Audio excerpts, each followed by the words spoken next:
Thank you. Thank you, Chairman Jordan, Ranking Member Raskin, and distinguished members of this committee. Thank you for hosting me here today. I'm grateful for the opportunity to answer your questions, highlight the work of our department, and discuss the most important topic of all, keeping the American people safe. A little over a year ago, I was sworn into office as the 87th Attorney General of the United States. I came into office with the goal of refocusing the Department of Justice on its core mission after years of bloated bureaucracy and political weaponization. The Department of Justice's core mission is to fight violent crime, protect the American people, and defend the rule of law above all else. While our work is never done, we have made tremendous progress to make America safe again. In 2025, we saw the lowest murder rate in 125 years. That's nothing short of historic. If you compare 25 to 24, here's what you'll find. The murder rate is down 21%, robbery down 23%, carjacking down 43%, gun assault down 22%, ag assault, burglary, could go on and on. Crime is declining. This did not happen by accident. The numbers tell an important yet straightforward story.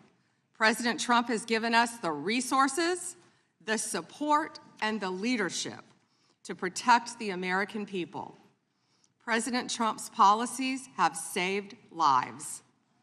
I cannot think of a policy outcome more important than protecting the lives of American citizens. Can you? This trend has been especially clear in Washington, D.C. and in Memphis. These are two iconic American cities that spent years in the grip of horrific violent crime.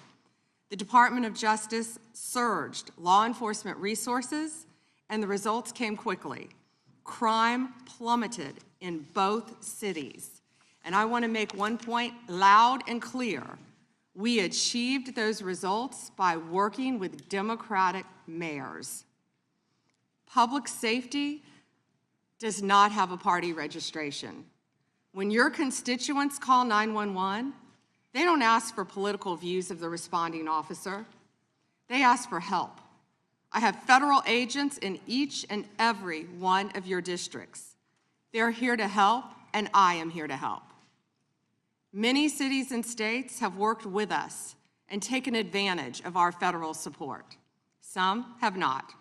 Meanwhile, a few elected officials have declared that they are, quote, at war with the federal government and encouraged widespread obstruction of law enforcement. This has resulted in avoidable clashes on the streets, as you've all seen. We've seen rioters storming a Christian church. Citizens and law enforcement officers have both been endangered by reckless rhetoric. We have made dozens of arrests in and around Minneapolis so far, and many of them could have been avoided by simple compliance with federal law. Of course, our efforts reach beyond our urban centers. We are striking crucial blows against terrorist organizations such as MS-13, TDA, the Sinaloa Cartel, and Antifa. And as we sit here, I think you've seen the news this morning. The news is reporting that cartel drones are being shot down by our military. That's what we all should care about right now, protecting America. As we seek to dismantle these drug trafficking networks that poison Americans, in 2025, our DEA agents seized more than 47 million fentanyl pills and more than 9,800 total kilos of fentanyl. That represents 369 million potentially deadly doses that can kill Americans. Meanwhile, our attorneys are fighting for President Trump's agenda in courtrooms across this country. This administration has been sued 627 times. We fought through a nonstop flood of bad faith temporary restraining orders from liberal activist judges across this country, America has never seen this level of coordinated judicial opposition towards a presidential administration. It is not only an unlawful attack on the executive branch's authority, but a serious attack on the democratic process. In spite of this unprecedented judicial activism, we've attained 24 favorable rulings at the U.S. Supreme Court, their emergency docket, and even more to come. We've done so while ending the weaponization of the prior administration by dropping FACE Act prosecutions, exposing the Arctic frost scandal via congressional disclosure, thank you, Chairman, and restoring one tier of justice in this country. To address the Epstein files, more than 500 attorneys and reviewers spent thousands of hours painstakingly reviewing millions of pages to comply with Congress's law. We've released more than 3 million pages, including 180,000 images, all to the public, while doing our very best in the time frame allotted by the legislation to protect victims. And if you brought us a victim's name that was inadvertently released, we immediately redacted it. All members of Congress, as you know, are invited to visit DOJ to see for yourselves. I want to take a moment to acknowledge the Epstein survivors who are here today. I'm a career prosecutor, and despite what the ranking member said, I have spent my entire career fighting for victims, and I will continue to do so. I am deeply sorry for what any victim has been through, especially as a result of that monster. If you have any information to share with law enforcement about anyone who has hurt you or abused you, the FBI is waiting to hear from you. I want you to know that any accusations of criminal wrongdoing will be taken seriously and investigated. The Department of Justice is committed to holding criminals accountable to the fullest extent of the law. In 2025, the FBI arrested over 1,700 child predators, a 10% increase from 2024. We also located 2,700 victims of child exploitation and shut down 3.8 million dark web pedophile accounts. 3.8 million. So please, if you have information to share that needs to be investigated, contact the FBI. Today, I look forward to discussing further our shared obligation to protect the American people, uphold the rule of law, and keep this nation safe. Thank you. Thank you, Madam Attorney General. We'll begin with opening statements. The chair is now recognized. 18 cities, 11 states, 3 counties, and the District of Columbia are sanctuary jurisdictions, accounting for 31% of the population in this country. 31% of the American people, almost 1/3 of the American people, live in a city, county, or state where the left-wing leadership tells local law enforcement not to work with federal law enforcement. Now, what does that mean in practice? Let's look at Abraham Gonzalez, who on September 20th, 2023, was arrested by Border Patrol for illegally entering the United States. And of course, the Biden administration released him into the country. 5 months later, February 26, 2024, Mr. Gonzalez is charged with assault. 2 weeks later, March 11, 2024, he's charged with felony motor vehicle theft, stole a car. And on March 20th, 2024, 9 days later, he's arrested by the Denver police and placed in the Denver Justice Center. 6 days later, March 22nd, 2024, ICE sends a detainer notice to the Denver Justice Center saying this: if you're going to release Mr. Gonzalez, can you give us a heads up? Can you let us know maybe 48 hours before you're going to release this guy so we can come apprehend him there at the jail? And remember, a detainer is a final order of removal from a court where this individual or this individual has committed some removable offense. But on February 28th, 2025, Abraham Gonzalez is released to the streets. In fact, we can put that up. I think you can see this. Released, we got the form from the Denver Justice Center. What kind of inmate was Mr. Gonzalez for those 345 days that he was in the Denver Justice Center? We have that too. Violent to the staff, keep separate. So this guy was so bad, you had to keep him away from other inmates. He'd already assaulted some staff member, but Denver released this guy to the streets and instead of turning him over to ICE agents who would have come to the jail and arrested him there. And of course, we all know what happens. When the officers did apprehend Mr. Gonzalez out on the street, he assaulted one of the officers. This is what happens when you have a sanctuary jurisdiction. Right now in Minnesota, there are 1,360 detainer notices for violent offenders. Governor Walz and others have released 470 criminal illegal aliens back to the streets. In New York State, it's 7,000. Nationwide, it's over 17,000 that we know of. Where a detainer was filed, since President Trump's been in office, over 17,000 times a detainer was filed, and those individuals were released to the streets instead of turned over to federal law enforcement. 17,864 times. Illegals who've been charged with the crime have been released to the streets, and thereby jeopardizing the safety of the public, the safety of law enforcement, and of course the migrant themselves. And frankly, helping create the environment that results in the tragic deaths like we saw with Miss Good and Mr. Preddy. A few years ago, Governor Sarah Huckabee Sanders said this in response to the State of the Union address. She said, "The divide in America today is normal versus crazy." And it's true, because it's crazy not to have a border, which is what we had under the previous administration. It's crazy to abolish ICE, and it's crazy to release bad guys who are here illegally to the streets when with one phone call, federal law enforcement will come to the jail and pick them up.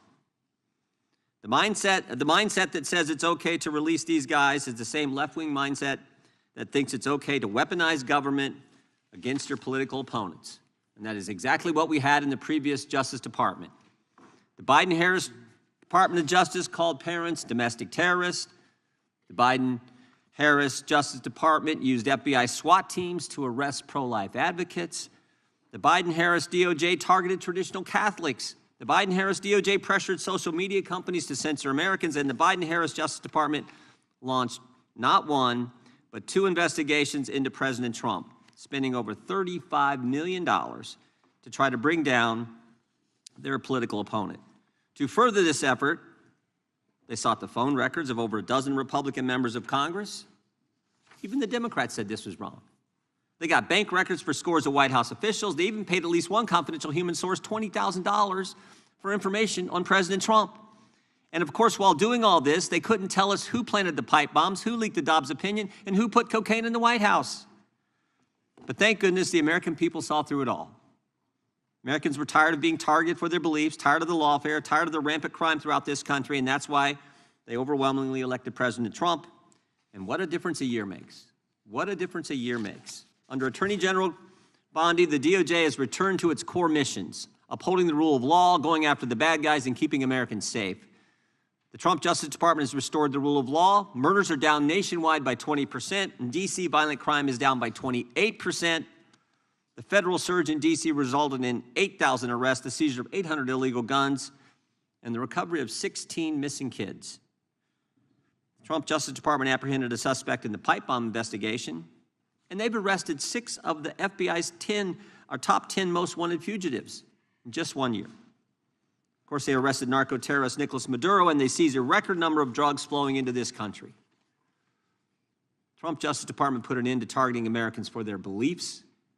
Attorney General Bondi rescinded Attorney General Garland's anti-parent memorandum. Department of Justice ended the practices of using the FACE Act to target pro-life Americans. They've refused to tolerate attacks on places of worship and investigations of traditional Catholics that we saw in the previous administration. On her first day, Attorney General Bondi disbanded the Foreign Influence Task Force, that was pressuring social media companies to censor Americans. And the Trump Justice Department has ended lawfare. Under Attorney General Bondi, along with Director Patel, they've worked to expose the political nature of Arctic Frost and the Jack Smith investigations. They've turned over hundreds of pages of documents to Congress, and that's why we know, for example, that Mr. Smith paid at least $20,000 to some confidential human source. That's why we know that Jack Smith knew it was unconstitutional to seek to toll records from members. But since the litigation risk was low, and because members would never find out about the subpoena until years later, they charged ahead and violated the Constitution. The Trump Justice Department has changed DOJ policy to require prosecutors to tell judges if NDOs relate to members of the separate and equal branch of government, the Congress. And to top it all off, the Trump Justice Department opened an investigation into the conspiracy behind the Russia collusion hoax. The Justice Department has put common sense ahead of politics. They sued to keep boys out of girls' sports. They secured deals with universities to stop race-based admissions and anti-Semitic practices. And after discovering rampant fraud in Minnesota, the Justice Department, under the leadership of Attorney General Bondi, has established a new National Fraud Division.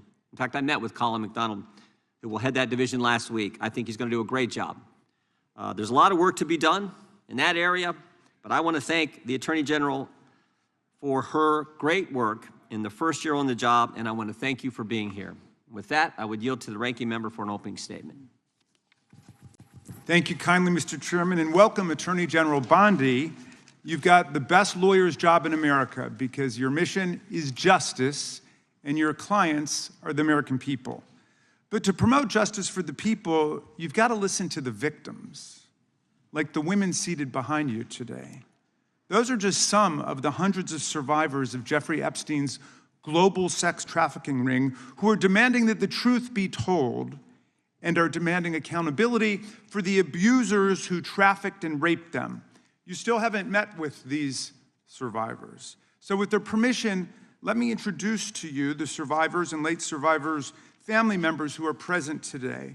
There's Teresa Helm, there's Jess Michaels, Laura Bloom McGee, Danny Bensky, Liz Stein, Marina Lacerda, Sky and Amanda Roberts, who are the family of the late Virginia Giuffre, Charlene Richard, and Lisa Phillips.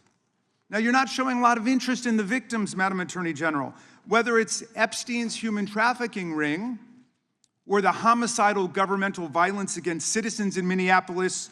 As Attorney General, you're siding with the perpetrators and you're ignoring the victims. That will be your legacy unless you act quickly to change course. You're running a massive Epstein cover-up right out of the Department of Justice. You've been ordered by subpoena and by Congress to turn over 6 million documents, photographs, and videos in the Epstein files, but you've turned over only 3 million. You say you're not turning over the other 3 million because they're somehow duplicative, but we know that there are actual memos of victim statements in there, and you also took down the Department of Justice's prosecution memo from 2019. So it's clearly not all duplicative, but even if it were, why not release it? Just release all the duplicative stuff. In the half you did produce, you redacted the names of abusers, enablers, accomplices, and co-conspirators, apparently to spare them embarrassment and disgrace, which is the exact opposite of what the law ordered you to do.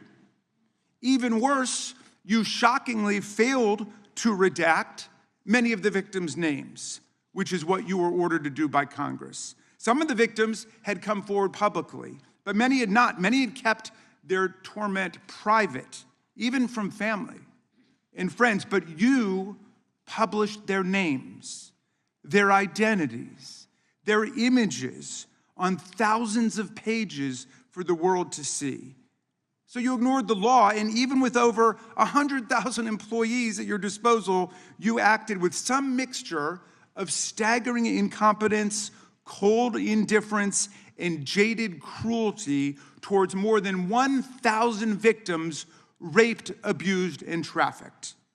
This performance screams cover-up. Convicted sex trafficker and groomer Ghislaine Maxwell opened the gates of hell to Virginia Giuffre and hundreds of other victims, as Virginia recorded in her remarkable book, Nobody's Girl. But when Maxwell was subpoenaed to come testify before Congress, you and Todd Blanche quickly moved her from a higher security prison to a minimum security camp in Texas, where she's enjoyed 5-star treatment, including catered meals, private gym time, and access to a therapy puppy. All because Todd Blanche, who's utterly failed to investigate the monstrous crimes of Epstein and Maxwell's co-conspirators, spent 9 hours with Maxwell and satisfied himself that she would have nothing untoward to say about Donald Trump, which is your only real interest in the matter, based on institutional performance. But abandoning victims and coddling perpetrators is what you do best. When the FBI opened a criminal investigation into the brutal killing in Minneapolis of Renee Good, a poet and 37-year-old mother of 3, by Trump's masked paramilitary ICE agents, you shut it down. You claim you're investigating the cold-blooded murder of Alex Preddy, an ICU nurse at the VA. But how can we trust the administration when the president and Kristi Noem called Preddy a domestic terrorist and Stephen Miller called him a would-be assassin?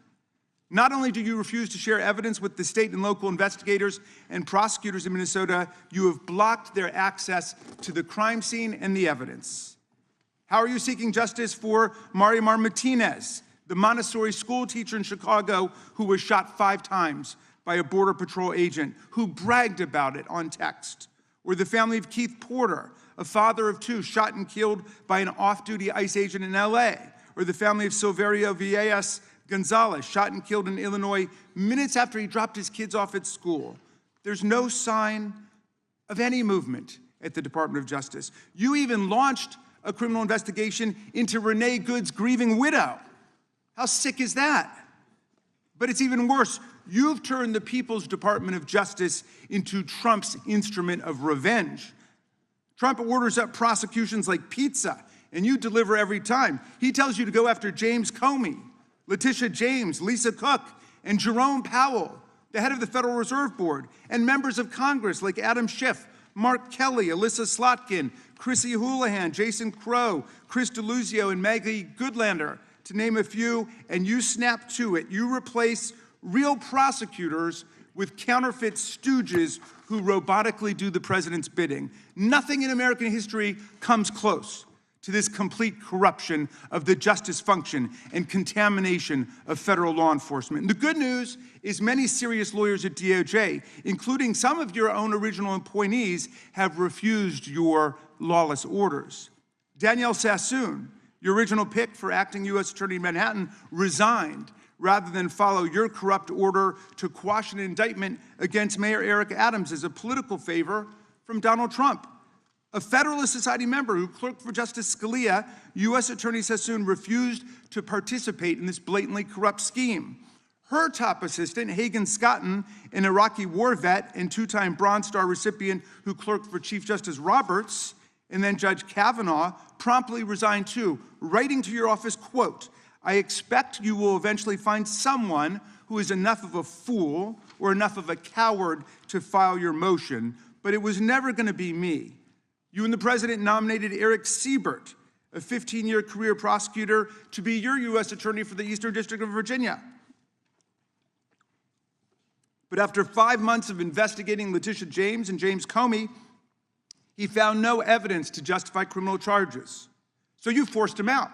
You replaced him with Lindsay Halligan, Trump's personal lawyer from the Mar-a-Lago documents case, who had 0 prosecutorial experience and no qualifications. And then you were humiliated when a federal judge found that this corrupt appointment was blatantly unlawful and threw out Halligan's indictments entirely. And grand juries of American citizens have repeatedly rejected your vendettas and baseless indictments brought by the hacks left at DOJ now, with 2 different grand juries in Virginia voting down indictments against Letitia James in a single week. And just yesterday, another grand jury shut down your vendetta factory by rejecting indictments against the 6 members of Congress who had spoken out to remind all service members that they have a duty to refuse illegal orders. You tried to get a grand jury to indict 6 members of Congress who are veterans of our armed forces on charges of seditious conspiracy simply for exercising their First Amendment rights. I hope you will heed the wisdom and the constitutional patriotism of those grand jurors and not try it again by doubling down on that humiliation. As your best lawyers are sacked for having participated in the January 6th case or just flee for the exits now, your new lawyers keep lying in court. In dozens of cases, they've been excoriated for lying to federal judges. Chief Judge Boasberg, right here in D.C., suggested your Department of Justice perpetrated a fraud on the court. Other judges found your statements to be, quote, inexplicably misleading, patently incredible, totally inconsistent, and so disingenuous that the court is left with little confidence that the government can be trusted to tell the truth about anything. Now, as ranking member, I asked the chairman to add a few extra rounds of questions today because we each have 5 hours of questions, not 5 minutes, but we're stuck with 5 minutes. That's clearly insufficient to give voice to America's victims and survivors and to demand answers about all the corruption and cover-ups that we see at DOJ right now. We've got just one round, so we ask you politely but firmly, Madam Attorney General, please do not waste 1 second of our precious time by evading questions, by changing the subject, or engaging in personal attacks against members of Congress. We saw your performance in the Senate, and we're not going to accept that. This isn't a game. In the Senate, you brought something with you called a burn book, a binder of smears to attack members personally for doing the people's work of oversight. Please set the burn book aside and answer our questions. And when you hear us reclaim our time, that means it's time for you to stop speaking. We only have 5 minutes, so when we reclaim our time, that means you stop. And if you don't, we will ask the chair to stop the clock and let you go on his time. The quality of justice in America depends on the character of our government. Please do your job and bring the Department of Justice back from the brink. The survivors seated behind you and the American people watching everywhere deserve a Department of Justice worthy of its name. I yield back, Mr. Chairman. Without objection, all of the opening statements will be included in the record. We will now introduce